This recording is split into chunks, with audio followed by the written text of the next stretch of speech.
Local news నేను తులసి ముందుగా headlines.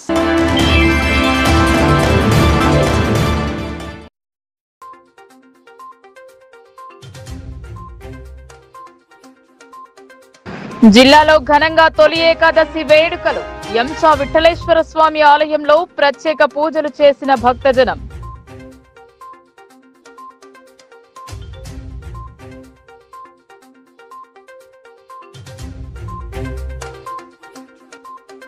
కుల మతాలకు అతీతంగా మొహరం సంబరాలు. పీర్ల ఊరేగింపులో పాల్గొన్న జనం, మొక్కులు చెల్లించుకున్న భక్తజనం.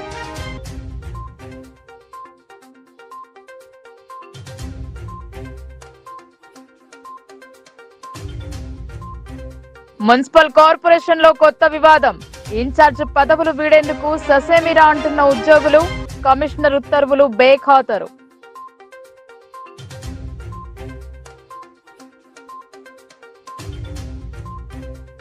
జిల్లా ఆసుపత్రి నుండి రోగి అదృశ్యం.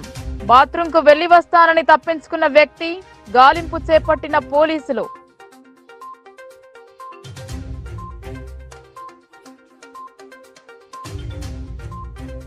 ప్రజలతో మమేకమవుతున్న పోచారం. కార్యకర్తల కుటుంబాలను పరామర్శించిన శ్రీనివాస్ రెడ్డి.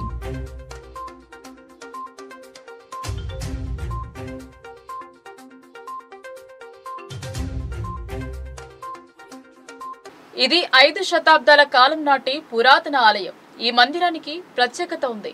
ఎంచా విఠలేశ్వర ఆలయంలో తొలి ఏకాదశి వేడుకలు ఘనంగా జరిపారు. పెద్ద సంఖ్యలో భక్తులు హాజరై పూజలు జరిపారు. నవిపేట్ మండలం ఎంచా గ్రామంలోని విఠలేశ్వర ఆలయం తొలి ఏకాదశి సందర్భంగా భక్తులతో కిటకిటలాడింది. తెలంగాణ, మహారాష్ట్ర, ఆంధ్రప్రదేశ్ రాష్ట్రాల నుండి వేలాదిగా భక్తులు తరలివచ్చి విఠలేశ్వరుని దర్శించుకున్నారు. భక్తుల తాకిడిని దృష్టిలో ఉంచుకొని ఎంచా గ్రామ అభివృద్ధి కమిటీ సభ్యులు అన్ని సౌకర్యాలు కల్పించారు. ఉదయం నుండి ప్రత్యేక పూజలు నిర్వహించారు. భారతదేశం మొత్తంలో 2 విఠలేశ్వర ఆలయాలు ఉండగా మహారాష్ట్రలోని పంఢరీపూర్లోని ఆలయం 1వ పాదంగా, నవిపేట్ మండలం ఎంచా గ్రామంలోని ఆలయాన్ని 2వ పాదంగా భక్తులు కొలుస్తారు. ఈ సందర్భంగా గ్రామ అభివృద్ధి కమిటీ సభ్యులు మాట్లాడుతూ 500 ఏళ్ల చరిత్ర కలిగిన విఠలేశ్వర ఆలయం ఎంతో మహిమాన్వితమైనదని, నిత్యం వందలాది మంది భక్తులు విఠలేశ్వరుని దర్శించుకునేందుకు వస్తుంటారని అన్నారు. కార్తీక పౌర్ణమి మరియు తొలి ఏకాదశి సందర్భంగా ఆలయంలో ప్రత్యేక పూజలు నిర్వహించి మరుసటి రోజు భారీ ఎత్తున అన్నదాన కార్యక్రమం నిర్వహించడం జరుగుతుంది అని అన్నారు. వేలాది మంది భక్తుల సౌకర్యార్థం తాగునీటి సదుపాయం కోసం అప్పటి ఎమ్మెల్సీ, ప్రస్తుత రూరల్ ఎమ్మెల్యే భూపతిరెడ్డి 2 వాటర్ ట్యాంకులు నిర్మించారని, ప్రస్తుత ప్రభుత్వం కూడా ఆలయ అభివృద్ధికి సహకారం అందించాలని కోరుతున్నారు. భక్తుల రద్దీని దృష్టిలో ఉంచుకొని గ్రామ అభివృద్ధి కమిటీ సభ్యులు, గ్రామస్తులు, పలువురు యువకులు వాలంటీర్లుగా ఉండి సేవా కార్యక్రమాలు చేశారు. ఈ కార్యక్రమంలో ఎంచా గ్రామ అభివృద్ధి కమిటీ అధ్యక్షులు చాకలి పోషెట్టి, సభ్యులు సాయిలు, భూమయ్య, నడిగోపుల నర్సయ్య, తోటచందర్, గుమ్మల పోతన్న, మాజీ వీడీసీ సభ్యులు విజయ్తో పాటు పలువురు గ్రామస్తులు పాల్గొన్నారు. మహారాష్ట్రలో పండర్పూర్లో, మన తెలంగాణ లోపల ఎంచా గ్రామంలో, నైపేట్ మండల్, నిజామాబాద్ జిల్లా. అయితే ఈ యొక్క పండల్పూర్ విఠలాల రుక్మాయి మందిరము కనీసం ఒక 500 సంవత్సరాల చరిత్ర గల ఈ టెంపుల్, పురాతన టెంపుల్. ఎందుకంటే ఒక భక్తుడు ఆయన ప్రతి సంవత్సరము ఆ పండల్పూర్ పోయి దర్శనం చేసుకొని వస్తూ ఉండగా ఆయన వయసు అయిపోయింది. కొన్ని సంవత్సరాల తర్వాత వయసు అయిపోయిన తర్వాత అప్పుడు పండర్పూర్లో పాండురంగాడితో ఒకటే విన్నవించుకున్నాడు. ఎందుకంటే భగవంతా, నా వయసు అయిపోయింది, ఇప్పటి నుంచి నీ దగ్గరికి నేను రాలేకపోతున్నా, కాబట్టి నాకు బాధ ఉంది అని చెప్పేసి ఆ భక్తుడు ఆవేదనతో మాట్లాడిండు భగవంతుడికి. అప్పుడు భగవంతుడు ఏం చేసిందంటే, సరే నువ్వు ఏం కోరుకుంటావు కోరుతా అని చెప్పేసి అంటే ఆయన ఏమన్నాడంటే, భక్తుడు లేదు నా దగ్గరికే నువ్వు రావాలా అని చెప్పేసి భగవంతుడితో అన్నాడు. సరే వస్తా, నీ దగ్గరికే వస్తా, కానీ నువ్వు మాత్రం వెనక చూడకుండా డైరెక్ట్ నిజానం వెళ్ళిపోవడం అని చెప్పేసి ఆ విధంగా భక్తుడు చెప్పడం జరిగింది. అయితే ఆ పండల్పూర్ నుంచి భక్తుడు నేరుగా ఇట్లా వస్తుండగా ఇక్కడ పక్కనే గోదావరి నది ఉన్నది. ఆ నది ఆ రోజులలో విపరీతంగా ప్రవహిస్తున్నది. ఇది దండకారణ్యము కాబట్టి ఇక్కడ యశంత మహాముని ఒక యజ్ఞం చేస్తుండే, కాబట్టి ఎంచా గ్రామం దగ్గర ఈ నది ఉండే, కాబట్టి ఈ ప్రవహిస్తున్న సమయం లోపల అయితే ఈ భక్తుడు ఆ నది దాటిన తర్వాత మళ్ళీ ఈ ప్రవాహంలో నా భగవంతుడు వస్తున్నాడా లేడా అని చెప్పేసి ఒక్కసారి వెనక చూసేసరికి ఆ భగవంతుడు ఇదే కొండ పైన నివాసంగా ఏర్పాటు చేసుకున్నాడు. ఇది పాండురంగాడి యొక్క చరిత్ర. ఎంచా విలేజ్, ఇక్కడ విఠలేశ్వర టెంపుల్ ఉంది. భారతదేశంలోనే 2వ పాదంగా పిలువబడే విఠలేశ్వర టెంపుల్ ఇక్కడ. అక్కడ మహారాష్ట్రలో పండలపూర్లో ఉంది, నెక్స్ట్ ఇక్కడ ఎంచాలో ఉంది. దీనికి ప్రతి సంవత్సరం 2 సార్లు పండగ నిర్వహిస్తారు. ఒకటి తొలి ఏకాదశి సందర్భంగా ఒకసారి ఘనంగా పెద్ద నిర్వహిస్తారు. తర్వాత కార్తీక పౌర్ణమి నాడు ఘనంగా నిర్వహిస్తారు. ఈ గ్రామాభివృద్ధి కమిటీ ఆధ్వర్యంలో ఈ పండుగని ఘనంగా నిర్వహించడం జరుగుతుంది. దీనికి భక్తులు అధిక సంఖ్యలో పాల్గొని చాలామంది వస్తారు. కాకపోతే ఈ సంవత్సరం కూడా చాలామంది భక్తులు రావడం జరిగింది. మా గ్రామాభివృద్ధి కమిటీ ప్రతి సంవత్సరం దగ్గరుండి ప్రతి విషయంలో సహకరిస్తారు. భక్తులకు ఏ సౌకర్యం కావాలన్నా సౌకర్యం కలిగిస్తారు. ఈ ప్రతి సంవత్సరం గ్రామాభివృద్ధి కమిటీ ఆధ్వర్యంలో ఈ పండుగ ఘనంగా నిర్వహిస్తారు. కాబట్టి తర్వాత రేపు ఈరోజు తొలి ఏకాదశి సందర్భంగా చాలామంది భక్తులు విచ్చేశారు ఇక్కడికి. ఇది మొదటి సంవత్సరం, ఎందుకంటే చాలామంది ఇంతమంది నేను ఎప్పుడు చూడలేదు. ఇక్కడికి చాలామంది భక్తులు రావడం జరిగింది.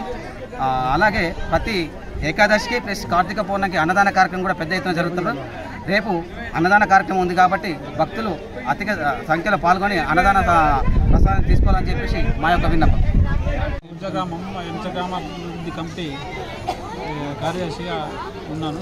ఇది పురాతన 500 సంవత్సరాల క్రితము ఈ పురాతనమైనటువంటి దేవాలయంలో ఇక్కడికి కొన్ని ప్రభుత్వం ద్వారా ఈ వాటర్ ట్యాంకులు కానీ తర్వాత వేరే మరుగుదొడ్లు కానీ అటువంటి నిర్మించడం జరిగింది.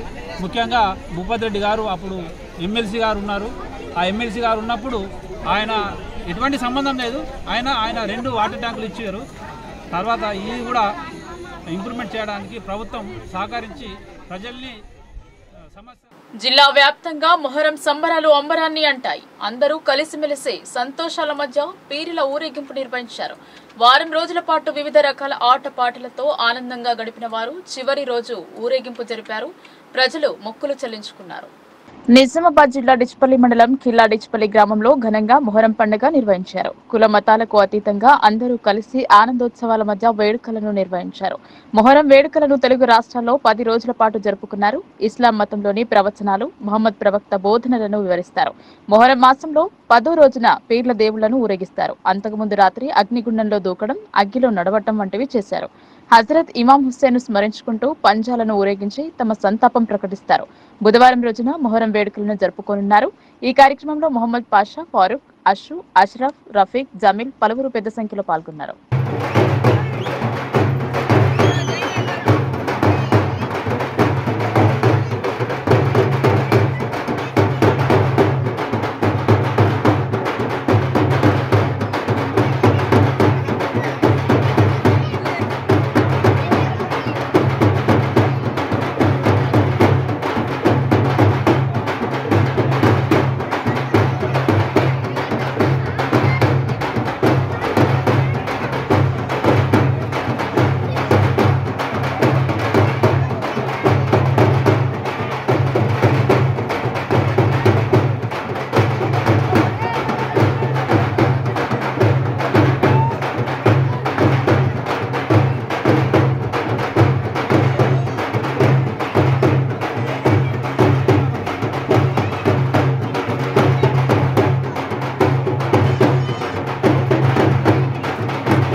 నిజామాబాద్ మున్సిపల్ కార్పొరేషన్ లో కొత్త వివాదం రాజుకుంటుంది. గతంలో నిజామాబాద్ బల్దియా అవసరాల కోసం నియమించిన ఇన్ఛార్జ్లను పక్కకు తప్పించాలని మున్సిపల్ కార్పొరేషన్ పాలకవర్గం తీర్మానం చేసింది.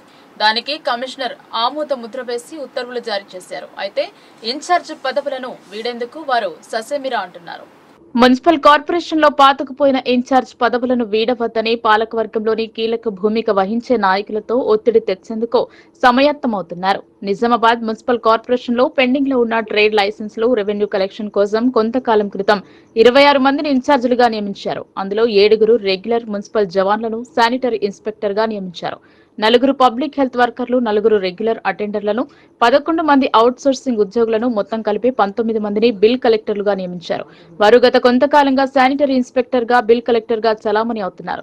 ఇప్పటికే ట్రేడ్ లైసెన్స్ల రెవెన్యూ బిల్ కలెక్షన్లు పూర్తి కాగా ఇటీవల కొందరు ఇన్ఛార్జీలను కొనసాగించడానికి తప్పుపట్టారు. గత నెలలో జరిగిన నిజామాబాద్ మున్సిపల్ కార్పొరేషన్ పాలకవర్గ సమావేశంలో ఇన్ఛార్జీలను తప్పించాలని పాలకవర్గం ఏకగ్రీవంగా తీర్మానం చేసింది.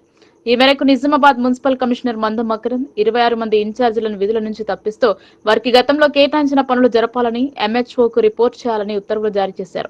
అయితే కొందరు నిజామాబాద్ బల్దియాలో చాలా మంది అవుట్ సోర్సింగ్ ఉద్యోగులే రెగ్యులర్ మాదిరిగా పనిచేస్తున్నారని, తమకు ఎలా పనిచేయకుండా అడ్డుకుంటారని మండిపడుతున్నారు. ఈ విషయంలో కొందరు కార్పొరేటర్లు మరికొంతమంది నాయకులను కలిసి తమ గోడును వెళ్లబోసుకున్నారు. తమను ఇన్ఛార్జ్ పదవుల నుంచి తప్పించవద్దని, అలా తప్పిస్తే బల్దియాలో ఇన్ఛార్జిలో కొనసాగుతున్న అందరినీ తప్పించాలని డిమాండ్ను తెరపైకి తెస్తున్నారు. నిజామాబాద్ జనరల్ హాస్పిటల్ నుండి ఒక వ్యక్తి అదృశ్యమయ్యాడు. ఉదయం బాత్రూం కోసమని వెళ్లిన వ్యక్తి కనిపించకుండా పోయాడు. పోలీసులు అతని కోసం గాలింపు చేపట్టారు. కామారెడ్డి జిల్లా పాల్వంచ మండలం ఎలుపుగొండ గ్రామానికి చెందిన మంగళి సంగయ్య అనే వ్యక్తి 4 రోజుల క్రితం అనారోగ్యంతో హాస్పిటల్లో ట్రీట్మెంట్ కోసం అడ్మిట్ అయ్యాడు. మంగళవారం ఉదయం బాత్రూంకి వెళ్లొస్తానని అతని భార్యకు చెప్పి వెళ్లి మళ్లీ తిరిగి రాలేదని బాధితులు చెబుతున్నారు. సంగయ్య కోసం చుట్టుపక్కల ప్రాంతాల్లో వెతికిన ఆచూకీ లభించకపోవడంతో పోలీస్ స్టేషన్లో ఫిర్యాదు చేశారు. అతనికి కళ్లు తాగే అలవాటు ఉన్నట్లు పోలీసులు తెలిపారు.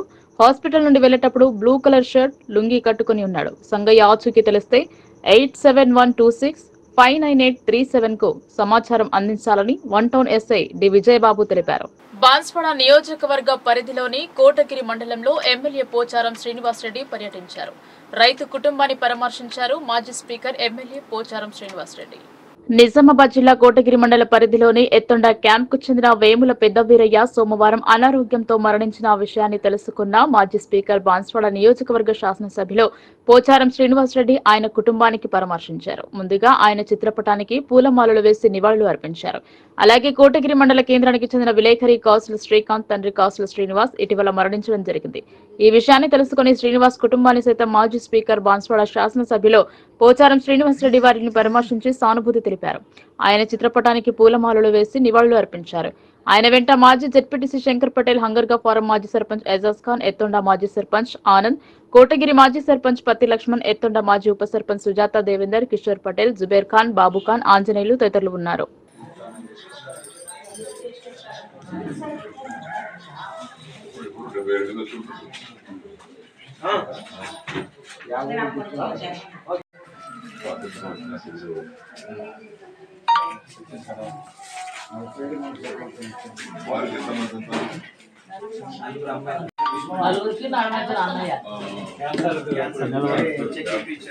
అవును కూడా రమ్మ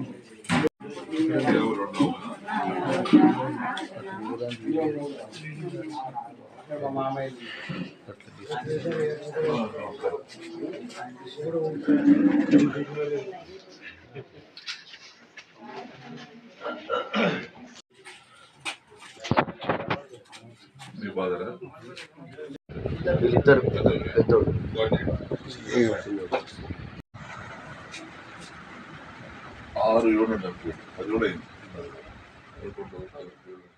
పోచారం శ్రీనివాసరెడ్డి కాంగ్రెస్ లో చేరిక అంటూ తర్వాత నియోజకవర్గం సన్నాహక సమావేశం ఏర్పాటు చేయడంతో ఇన్నాళ్లుగా పార్టీ జెండా మోసిన వారు కాస్త నారాజు అవుతున్నారు. పీసీసీ చీఫ్ తీరుపై అసహనం వ్యక్తం చేస్తున్నారు. 7 నెలల క్రింద జరిగిన అసెంబ్లీ ఎన్నికలలో కాంగ్రెస్ విజయం కోసం కృషి చేసిన తమను పార్టీ గుర్తించడం లేదన్నారు.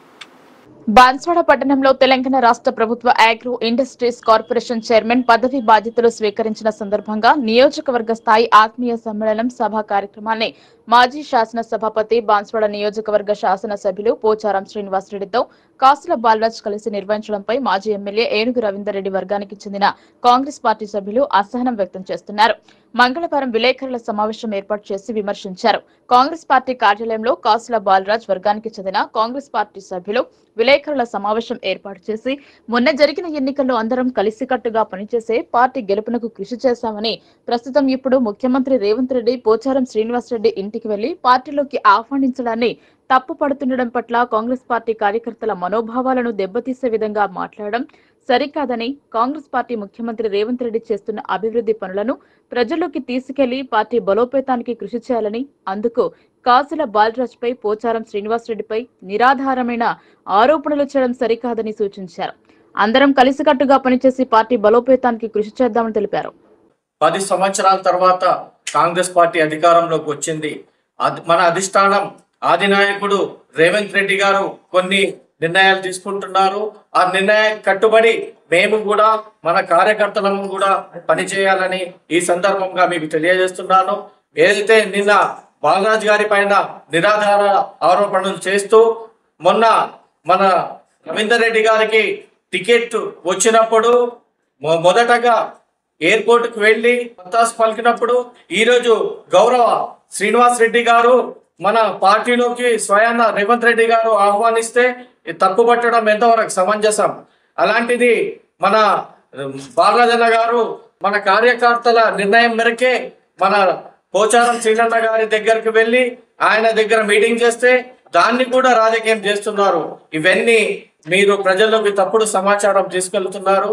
ఇలాంటి సమాచారాన్ని కార్యకర్తలు ఎవరు కూడా ఓర్చుకోలేరు.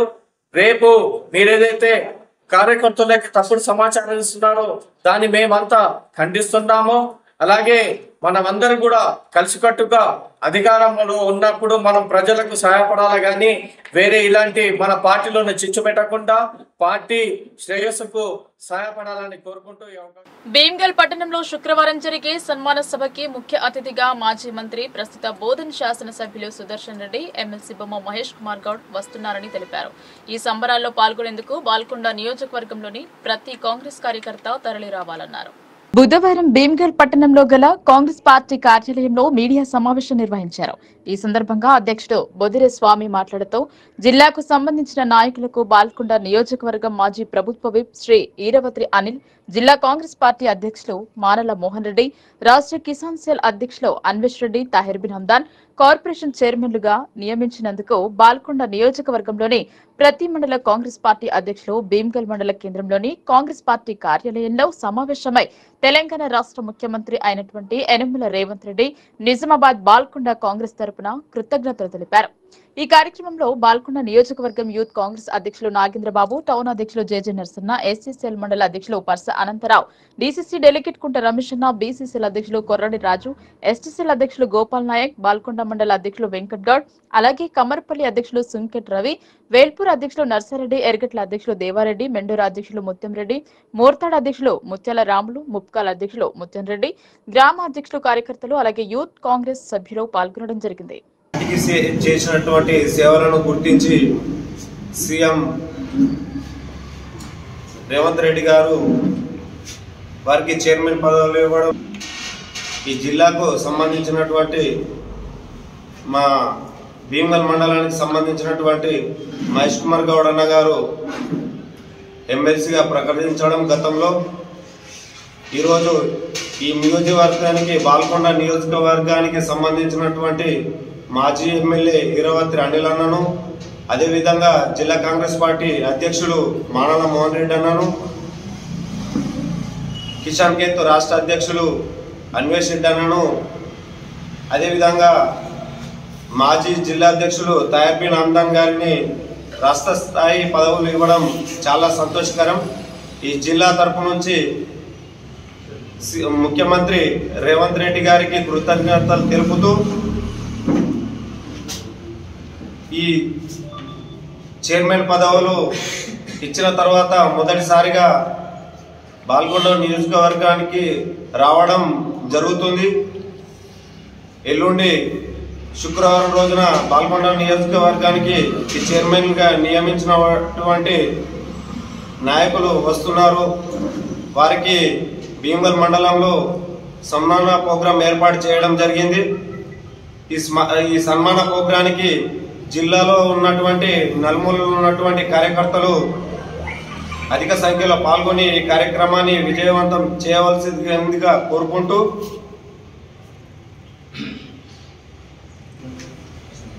ఈ సన్మాన ప్రోగ్రానికి ముఖ్య అతిథులుగా మాజీ మంత్రి వర్యులు సుదర్శన్ రెడ్డి సార్ గారు, అదేవిధంగా ఎమ్మెల్సీ పిసిసి కార్యనిర్వాహక అధ్యక్షులు మహేష్ కుమార్ గౌడ్ గారు వస్తున్నారు. కార్యకర్తలు అధిక సంఖ్యలో పాల్గొని ఈ కార్యక్రమాన్ని విజయవంతం చేయవలసిందిగా దశలవారీ పోరాటాలు చేసిన ఫలితంగానే గ్రామ పంచాయతీ కార్మికుల బకాయి వేతనాల చెల్లింపులు జరిగాయని పేర్కొన్నారు. ప్రభుత్వం నిధులు విడుదల చేసిందని పోరాడిన గ్రామ పంచాయతీ వర్కర్స్ కు విప్లవ అభినందనలు తెలిపారు. సిరికొండ మండల కేంద్రంలోని యూనియన్ కార్యాలయంలో ఏర్పాటు చేసిన విలేకరుల సమావేశంలో భారత కార్మిక సంఘాల సమైక్య జిల్లా కార్యదర్శి ఆర్ రమేష్ మాట్లాడుతూ తెలంగాణ ప్రగతిశీల గ్రామ పంచాయతీ వర్కర్స్ యూనియన్ ఆధ్వర్యంలో పెండింగ్ జీతాల కోసం సమస్యల పరిష్కారం కోసం గత అనేక నెలలుగా గ్రామ మండల జిల్లా స్థాయిలలో అనేక సార్లు వివిధ రూపాలలో అనేక పోరాటాలు ఉద్యమాలు నిర్వహించడం జరిగిందన్నారు. డిపిఓ జిల్లా కలెక్టర్లు నిధులు లేవు, మేమేం చేయలేమని చేతులెత్తేయగా మరో దఫా జూలై 5వ తేదీ రాష్ట్ర వ్యాప్తంగా జిల్లా కలెక్టర్ కార్యాలయం ముందు ర్యాలీలు ధర్నాలు నిర్వహించామని ఎమ్మెల్యే మంత్రులకు వినతి పత్రాలు సైతం ఇవ్వడం జరిగింది అని అన్నారు. జీపీ కార్మికుల పెండింగ్ వేతనాలు చెల్లించాలని చెప్పేసి గత నెల 18వ తారీఖు నుంచి నేటి వరకు పోరాటాల ఫలితంగా రాష్ట్ర ప్రభుత్వం స్పందించి ఈరోజు 150,57 రూపాయలు కేవలం పెండింగ్ వేతనాలను చెల్లించడం అనేది జరిగింది. కేవలం కార్మికుల పోరాటాల ఫలితంగానే ఆ విజయం సాధించడం అనేది కూడా జరిగింది. ఐఎఫ్టి ఆధ్వర్యంలో చేపట్టినటువంటి పోరాటం ఈ రోజు ఒక రకంగా చెప్పాలంటే పోరాడితే పోయేదేమీ లేదు, బానిస సంఖ్యలే తప్ప అనేది మరొక్కసారి గుర్తయింది. పోరాటం ద్వారానే అన్ని సాధ్యమవుతాయని కార్మికులు నిరూపించారు. కాబట్టి ప్రజలందరూ కార్మికులు, కర్షకులు అందరూ పోరాట బాట బట్టి మన హక్కుల్ని సాధించుకునే దాంట్లో ముందు బాగానే ఉండాలని చెప్పేసి కూడా ఐఎఫ్టీగా మేము ఒక్కసారి గుర్తు చేస్తా ఉన్నాం. అంతేకాదు మల్టీపర్పస్ విధానాన్ని రద్దు చేసి జీవో నెంబర్ 51ని రద్దు చేసి జీవో నెంబర్ 60 ప్రకారం కేటగిరీల వారీగా వేతనాలు చెల్లించి కార్మికులను ఆదుకోవాలని చెప్పేసి కూడా మేము ఈ సందర్భంగా గుర్తు చేస్తా ఉన్నాం. అంతేకాదు జీపీ కార్మికులకు సరైన వేతనాలు లేక కొట్టుమిట్టాడుతూ ఉంటే 9,500 రూపాయలు ఇచ్చి చేతులు దులుపుకుంటూ ఉన్నారు. వాళ్ళని పర్మనెంట్ చేసి సమాన పనికి సమాన వేతనం ఇచ్చే విధంగా సుప్రీంకోర్టు ఇచ్చిన తీర్పును అమలు చేసే విధంగా కాంగ్రెస్ ప్రభుత్వం, రాష్ట్ర ప్రభుత్వం చర్యలు చేపట్టాలని చెప్పేసి సందర్భంగా గుర్తు చేస్తాను. ఒక కుటుంబం బతకాలంటే 24,000 రూపాయలు కావాలని సుప్రీంకోర్టు వైపు చెప్తే కేవలం 9,500 రూపాయలు నామమాత్రంగా ఇచ్చి ఈరోజు చేతులు దులుపుకునే కార్యక్రమం గత ప్రభుత్వం చేసింది. ఆ తప్పుదాన్ని సరిదిద్ది ఈ కార్మికులను ఆదుకునే విధంగా కాంగ్రెస్ ప్రభుత్వం కావచ్చు, ఇప్పుడున్న అధికారంలో ఉన్న పార్టీ కావచ్చు చర్యలు చేపట్టాలని చెప్పేసి కూడా మేము ఐఎఫ్టీగా డిమాండ్ చేస్తా ఉన్నాం. ప్రధానంగా మల్టీపర్పస్ విధానం జూలై 18న ఆశా వర్కర్ల సమస్యలపైన ఎమ్మెల్యేల ఇండ్ల ముందు చేపట్టే ధర్నాలను జయప్రదం చేయాలని సిఐటియు జిల్లా కార్యదర్శి పిలుపునిచ్చారు. ఆశా వర్కర్స్ పెద్ద సంఖ్యలో తరలి రావాలని పేర్కొన్నారు. ఆశా వర్కర్ల సమస్యలపైన జూలై 18న ఎమ్మెల్యేల ఇండ్ల ముందు ధర్నాలలో ఆశా వర్కర్లు పాల్గొంటున్నారని వినతి పత్రం అందజేశామని తెలిపారు. ఈ సందర్భంగా Telangana ASHA workers union CITU జిల్లా అధ్యక్షురాలు నూర్జహాన్ మాట్లాడుతూ తెలంగాణ శాసనసభ సమావేశాల సందర్భంగా ఆశా కార్యకర్తల సమస్యలపై శాసనసభలో చర్చించాలని కోరుతూ ఈ నెల 18న ఎమ్మెల్యేల ఇండ్ల ముందు ధర్నాలు చేపట్టాలని సూచించారు. ఆశా యూనియన్ రాష్ట్ర కమిటీ పిలుపులో భాగంగా నిజామాబాద్ జిల్లాలో జూలై 18న ఎమ్మెల్యేల ఇండ్ల ముందు ధర్నాలను జయప్రదం చేయాలని పిలుపునిచ్చారు. 18వ తారీఖు నాడు ఆశా వర్కర్ల సమస్యలపైన ఎమ్మెల్యేల ఇళ్ల ముందు ధర్నా ఉంటుంది. ఈ ధర్నాలో ఆశా వర్కర్లందరూ పాల్గొని విజయవంతం చేయాలనేదే ఆశా యూనియన్ జిల్లా కమిటీగా విజ్ఞప్తి చేస్తా ఉన్నాను. ముఖ్యంగా ఆశా వర్కర్లకు ఫిక్స్డ్ వేతనం 18,000 ఇవ్వాలి అనేది, అదేవిధంగా ఈఎస్ఐ పిఎఫ్ సౌకర్యం కల్పించాలనేది, రిటైర్మెంట్ బెనిఫిట్స్ ఇవ్వాలి అనేది, దాంతోపాటు గత ప్రభుత్వం ఏదైతే హామీ ఇచ్చిందో సమ్మె కాలంలో ఈ ప్రభుత్వం కూడా కాంగ్రెస్ ప్రభుత్వం హామీ ఇవ్వడం జరిగింది. ఆశా వర్కర్లకు వేతనాలు పెంచి ఇస్తామని చెప్పారు.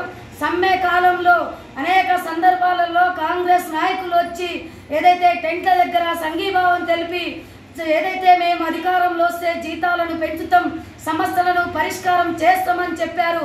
ఈ సమస్యల పరిష్కారానికై ఎమ్మెల్యేల ఇళ్ల ముందు ధర్నాని ఆశా వర్కర్లందరూ పెద్ద ఎత్తున పాల్గొని విజయవంతం చేయాలి. ఇప్పటికైనా కాంగ్రెస్ ప్రభుత్వం ఆశా వర్కర్లకు ఫిక్స్డ్ వేతనం ఇవ్వాలని, ఉద్యోగ భద్రత కల్పించాలని, ఈఎస్ఐ పిఎఫ్ సౌకర్యం కల్పించాలని, అదేవిధంగా బీమా సౌకర్యం కల్పించాలని, రిటైర్మెంట్ బెనిఫిట్స్ కల్పించాలని, ఈ సమస్యలను పరిష్కరించాలి. అసెంబ్లీ సమావేశాల సందర్భంగా ఆశాల సమస్యలపైన బడ్జెట్ను కేటాయించాలి, ఆశాలకు వేతనాలు పెంచి ఇవ్వాలి అనేదే సిఐటిగా డిమాండ్ చేస్తా ఉన్నాం. సమస్యలను పరిష్కారం చేయకుంటే ఏదైతే రాబోయే కాలంలో ఇంకా పోరాటాలను తొలి ఏకాదశి పురస్కరించుకుని జిల్లా వ్యాప్తంగా ఆలయాల్లో పూజలు జరిపారు. భీమ్గల్ శ్రీ లింబాద్రి లక్ష్మీ నరసింహస్వామి పుణ్యక్షేత్రంకు భక్తుల రద్దీ పెరిగింది. అలాగే నగరంలోని జెండా బాలాజీ ఆలయంలో సైతం ప్రత్యేక పూజలు చేశారు. తొలి ఏకాదశిని పురస్కరించుకుని ప్రముఖ పుణ్యక్షేత్రం శ్రీ లింబాద్రి లక్ష్మీ నరసింహస్వామి దేవాలయం భక్తుల గోవింద నామస్మరణతో మారుమ్రోగింది. భక్తులు భక్తి శ్రద్ధలతో స్వామివారి దర్శనం చేసుకున్నారు. ఆదిలాబాద్ జిల్లాకి చెందిన భక్తురాలు వర్ష మాట్లాడుతూ కోరిన కోరికలు తీర్చే స్వయంభూ శ్రీ లక్ష్మీ నరసింహస్వామి దేవాలయమని అందరూ చెప్పుకుంటే వినేవాళ్లమన్నారు. స్వామివారి దర్శనానికి వీలు చేసుకుని వచ్చామని చెప్పారు. మా కోరిక నెరవేరిందన్నారు. తొలి ఏకాదశి సందర్భంగా ఉపవాస దీక్షతో ఇక్కడికి కుటుంబ సమేతంగా దర్శనానికి వచ్చారు. తొలి ఏకాదశి నాడు బియ్యము పిండి లాంటివి తినకుండా ఉండాలని, కేవలం పండ్లు ఫలహారాలు మాత్రమే తీసుకోవాలని ఆలయ ధర్మకర్త నంబి పార్థసారథి సూచించారు. భక్తులకు పూజలు నిర్వహించి తీర్థ ప్రసాదాలు అందించారు. రామ రామ హరే హరే ఈరోజు చాలా మంచి సుదినము. ఈ యొక్క ఏకాదశి శయన ఏకాదశి లేదా పద్మిని ఏకాదశి ఈ రెండు రకాలుగా పిలుస్తుంటారు. కానీ ప్రతి నెలకు 2 ఏకాదశులు ఉంటాయి. కానీ చాలామందికి ఏకాదశి ఉండలేకపోతారు తెలియదు కాబట్టి. కానీ ఎవరైతే ఇప్పుడు ఏకాదశి ఉంటారో ఇది చాలా ఉన్నతమైనటువంటిది. భగవంతునికి దగ్గరగా ఉండి హరినామం చేస్తూ మనం జపిస్తుంటే ఇంకా చాలా ఎంతో సుఖ సంతోషాలతో భగవంతుడి నామం వెళ్ళగలుగుతాము. కానీ ఇందులో చాలా ముఖ్యమైన విషయం ఏంటంటే ఏకాదశి రోజు తీసుకునేటివి కొన్ని మాత్రం ఉంటాయి. చాలామందికి తెలిసి ఉండదు, కొన్ని జరగకపోవచ్చు. కానీ తీసుకొని చాలా ఉంటాయి. ఎందుకంటే ఎటువంటి ధాన్యాన్ని కూడా మనం ఈరోజు తీసుకోవద్దు. ఎందుకంటే ఈ యొక్క ఏకాదశి రోజు పాపపురుషుడు ఈ యొక్క ధాన్యాలను ఆశ్రయించుంటాడు కాబట్టి దీన్ని మాత్రం మనం ఏకాదశి రోజు గోధుమ కానీ, వరి పిండి కానీ, శనగలు కానీ, పప్పు కానీ, అన్నం కానీ ఎలాంటివి కూడా ముట్టకూడదు. నరసింహస్వామికి స్వయంభూ లింబాద్రి నరసింహస్వామి చాలా పురాతనమైన స్వయంభూ నరసింహస్వామి దేవాలయం అని మాకు ఆదిలాబాద్ నుండి వచ్చినామండి. మాకు అక్కడ ఉంది వడ్డాడిలో కూడా స్వయంభూ లింబాద్రి నరసింహస్వామి అని ఉంది. అక్కడికి వెళ్తే ఆర్మూర్ దగ్గర భీమ్గల్ మండల్లో స్వయంభూ లింబాద్రి మెయిన్ ఇక్కడ ఉందని చెప్పి ఇవాళ ఏకాదశి శయన ఏకాదశి విశేషమైన రోజు కాబట్టి నరసింహస్వామిని దర్శించుకుందామని కుటుంబ సమేతంగా వచ్చినాము. ఇక్కడికి వచ్చిన తర్వాత మంచి గుట్టలలో మంచి లొకేషన్, వాతావరణం బాగుంది, ఫెసిలిటీస్ కూడా బాగున్నాయి, దర్శనం కూడా బాగా జరిగిందండి. అలాగే నగరంలోని జెండా బాలాజీ మందిరంలో సైతం మాజీ ఎమ్మెల్సీ ఆకుల లలిత ప్రత్యేక పూజలు చేశారు. తొలి ఏకాదశిని పురస్కరించుకుని ఆలయానికి వచ్చే భక్తుల కోసం అన్ని ఏర్పాట్లు చేశారు. ఉపవాస దీక్ష ఆచరించి ఏకాదశి రోజున విష్ణు భగవంతుని కొలుస్తారని భక్తులు తెలిపారు. తొలి ఏకాదశి ప్రత్యేకత ఏంటంటే విష్ణుమూర్తి 6 months పడుకుంటాడు. 6 months లేసే రోజు ఈరోజు కాబట్టి అందరికీ శుభాకాంక్షలు తెలియజేస్తా ఉన్నా సోదరిమణులకు. ముఖ్యంగా ఈరోజు సూర్యుడు ఉదయించేది మనం తూర్పుకు ఉదయిస్తుండే, ఇప్పుడు వెస్ట్కు ఉదయించిన రోజు చాలా ప్రత్యేకత. విష్ణుమూర్తి తొలి ఏకాదశి అంటేనే విష్ణుమూర్తిది. ఇప్పుడు మేము బాలాజీ వెంకటేశ్వర స్వామి దర్శనం చేసుకున్నాము, విఠలేశ్వరిని దర్శనం చేసుకున్నాము. చాలా మన తెలంగాణ రాష్ట్ర ప్రజలందరికీ శుభాకాంక్షలు తెలియజేస్తున్నాం. తాను ఎదుర్కొంటున్న సమస్య గురించి పోలీసులకు ఫిర్యాదు చేసినా స్పందించడం లేదని బాధితుడు వాపోయాడు. తనకు న్యాయం చేయాలని వేడుకున్నాడు. ఆర్మూర్ పట్టణ సీఐ రవికుమార్ పై జిల్లా సిపి కల్మేశ్వర్ కు ఫిర్యాదు చేసినట్లు కౌన్సిలర్ బదాం రాజ్ కుమార్ మీడియా సమావేశంలో చెప్పారు. వాటర్ కూలింగ్ పాయింట్ నిర్వహించుకుంటున్న తాను ఇంటి యజమాని తన వస్తువులను బయట పారేశారంటూ సీఐకి ఫిర్యాదు చేసినా పట్టించుకోవడం లేదని ఆరోపించారు. గత కొన్ని నెలలుగా ఛార్జ్ షీట్ దాఖలాలు చేయకుండా ఇబ్బందులకు గురి చేస్తున్నారని బాధితుడు తెలిపారు. ఈ విషయమై జిల్లా సిపి కల్మేశ్వర్ కు ఫిర్యాదు చేశారని బాధితుడు బాదం రాజ్ కుమార్ మీడియా సమావేశంలో తెలిపారు. నా పేరు బదాం రాజ్ కుమార్, 27th వార్డ్ కౌన్సిలర్ని. విషయం ఏంటంటే గత సంవత్సరం 6వ నెల 2023 నాడు రాజారాం నగర్లో నాకు వాటర్ ప్లాంట్ ఉండేది. అంటే వాటర్ ప్లాంట్ రెంట్కు ఇచ్చినటువంటి యజమాని నా వాటర్ ప్లాంట్ని బయట పడేయడం వల్ల నేను అదే రోజు పడేస్తున్నటువంటి సందర్భాన్ని కూడా రికార్డింగ్ చేసి ఫోటోలు తీసి సాయంత్రం టైంలో సిఐ గారికి కంప్లైంట్ ఇవ్వడం జరిగింది. ప్రాపర్టీ డ్యామేజ్ అయింది, చర్య తీసుకోగలరని చెప్పేసి కంప్లైంట్ ఇవ్వడం జరిగింది. అయినప్పటికీ అప్పటి సిఐ గారు అయినటువంటి సురేష్ బాబు గారు ఇలాంటి చర్య తీసుకోలేదు. ఇదప్ప నేను మరుసటి రోజే సిఐ గారికి, ఏసీపీ గారికి, మరి సిపి గారికి ముగ్గురిని ఎండార్స్ చేసుకుంటూ రిజిస్టర్ పోస్ట్ కూడా చేయడం జరిగింది కంప్లైంట్ని. దానిపైన కూడా ఎలాంటి చర్య తీసుకోకపోవడం వల్ల మళ్ళీ వారం రోజుల తర్వాత నిజామాబాద్కు పోయి సిపి గారికి రిటర్న్ కంప్లైంట్ ఇచ్చి ఎక్నాలజ్మెంట్ కూడా తీసుకోవడం జరిగింది. ఇన్ని రకాలుగా ప్రయత్నం చేసినప్పటికీ నా కంప్లైంట్ మీద ఎలాంటి చర్య తీసుకోకపోవడం వల్ల నేను అన్నింటినీ సిఐ గారికి ఇచ్చినటువంటి కంప్లైంట్ని, మళ్ళీ రిజిస్టర్ పోస్ట్ ద్వారా ఇచ్చినటువంటి కంప్లైంట్ని, మళ్ళీ సిపి గారికి ఇచ్చిన అన్నింటినీ పంచి చేసి కోర్టు ద్వారా ప్రైవేట్ కంప్లైంట్ చేయడం జరిగింది. ప్రైవేట్ కంప్లైంట్ చేసిన తర్వాత కూడా 2-3 months వరకల్లా ఎఫ్ఐఆర్ అనేది చేయలేదు. మా అడ్వకేట్ గారు అయినటువంటి అమితాబ్ గారు ఫోర్స్ పెట్టడం వల్ల 6వ నెలలో ఇచ్చినటువంటి ఇష్యూని 11వ నెలలో ఎఫ్ఐఆర్ చేయడం జరిగింది. 11 నవంబర్ 2003లో ఎఫ్ఐఆర్ అయింది. అప్పటి నుంచి పంచనామా కాపీ గురించి సుమారు ఒక 20-30 సార్లు పోవడం జరిగింది. సిఐ గారు మారిపోయారు, మళ్ళీ కొత్త సిఐ గారు వచ్చి, రవికుమార్ సార్ వచ్చి, ఈయన సుమారు 20 సార్లు కలవడం జరిగింది. కానీ నా కంప్లైంట్ మీద పంచనామా రిపోర్ట్ రాయడానికి వాళ్ళు సిద్ధంగా లేరు. ఇప్పుడు పోయినా కూడా రేపు రాస్తా, మళ్ళీ రాస్తా, తర్వాత రాస్తా అని చెప్పేసి కాలయాపన చేస్తుండే కానీ ఎఫ్ఐఆర్ చేయట్లేదు అమ్మా, పంచనామా రిపోర్ట్ రాయట్లేదు. అయితే నేను గత శుక్రవారం నాడు నిజామాబాద్ సిపి గారికి రిటర్న్ కంప్లైంట్ ఇవ్వడం జరిగింది. సిపి గారు అక్కడ లేకుండా డీసీపీ గారు ఉండే, డీసీపీ గారు డైరెక్ట్ స్పీకర్ ఆన్ చేసి, మొబైల్తో స్పీకర్ ఆన్ చేసి సిఐ గారికి ఫోన్ కలిపారు. ఏంటి ఇది 547/23 ఎఫ్ఐఆర్ మీద మీరు పంచనామా రిపోర్ట్ ఎందుకు రాయలేదు అని చెప్పేసి డీసీపీ గారు అడిగితే సిఐ గారు ఏం చెప్పారు, రాసినాం సార్ రిపోర్ట్ పంపించేసినామని చెప్పేసి తప్పుడు సమాచారం ఇచ్చారు. స్పీకర్ ఆన్ ఉంది కాబట్టి నన్ను అడిగి. వార్తలు ముగించే ముందు హెడ్లైన్స్ మరోసారి.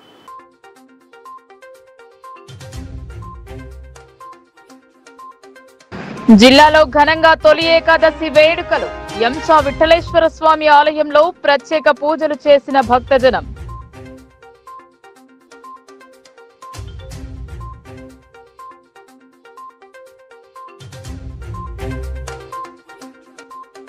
కుల మతాలకు అతీతంగా మొహరం సంబరాలు. పీర్ల ఊరేగింపులో పాల్గొన్న జనం, మొక్కులు చెల్లించుకున్న భక్తజనం.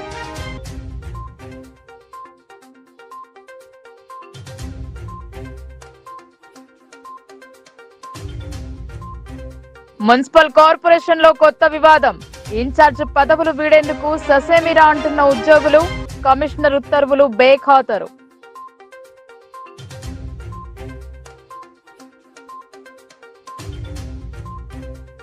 జిల్లా ఆసుపత్రి నుండి రోగి అదృశ్యం. బాత్రూమ్ కు వెళ్లి వస్తానని తప్పించుకున్న వ్యక్తి, గాలింపు చేపట్టిన పోలీసులు.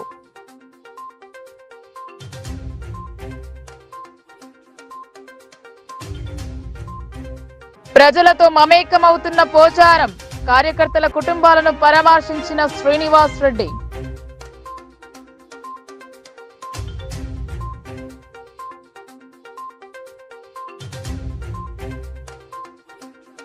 ఈ వార్తలు ఇంతటితో సమాప్తం. తిరిగి ప్రసారమయ్యే వార్తల్లో మళ్ళీ కలుద్దాం. అంతవరకు చూస్తూనే ఉండండి మీ లోకల్ న్యూస్, మన ఊరు మన వార్త.